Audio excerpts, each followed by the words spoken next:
Hey there. Subscribe to my channel. And also press this bell icon. So you never miss any new updates, cause whenever we upload new video you will get a notification on your phone. Hi friends, I am Umar और आज मैं आपको सिखाऊंगा आप किसी भी pick का background कैसे हासिल कर सकते हैं, वो भी इन जस्ट 1 मिनट। ये जैसे देखें, ये स्मीर मार की पिक है और मुझे अगर इस पिक का बैकग्राउंड चाहिए तो मैं किस तरह हासिल करूँगा। सबसे पहले आपने इस पिक को शेयर करना है और एक ऐप लिंक मैं डिस्क्रिप्शन में दे दूँगा। इस ऐप का नाम है रीटच। आपने इसमें ओपन करना है और इस वाले ऑप्शन पर जाना है, ऑब्जेक्ट रिमूवल।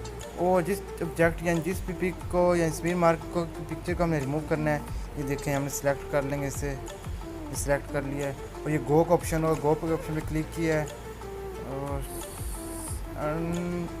मिनिमम 1 मिनट लगता है। और ये देखिए हमें बैकग्राउंड हासिल हो गया। अब यहाँ से हम डन करेंगे और अब यहाँ देखें फ्रेंड्स, लेकिन हमें ये वाली जगह थोड़ी सी अच्छी नहीं लगी तो हम ये क्लोन वाले ऑप्शन पे जाएंगे। क्लोन वाला ऑप्शन देखें ना,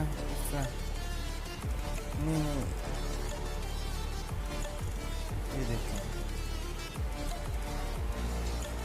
जूम करूँगा, इस जगह पे क्लिक किया ब्रश को और ये कर लिया सारा। फ्रेंड्स, हमें जो चीज़ यानी जिस वाले एरिया को क्लोन करना है उस पर आपने क्लिक करना है और जिस जगह पे क्लोन करना है उस पर ये देखें, ये हमने बैकग्राउंड क्लोन कर लिया और यहाँ से थोड़ा सा ये करूँगा। अगर हम पत्ते क्लोन करने हैं तो क्लोन पत्ते कर लूँगा। ये देखें, अब यहाँ तक हमने बैकग्राउंड ये हो गया। अब शेयर कर लीजिएगा, सेव एज कॉपी, और ये एक्सपोर्ट हो गया। Thanks for watching, please subscribe our channel.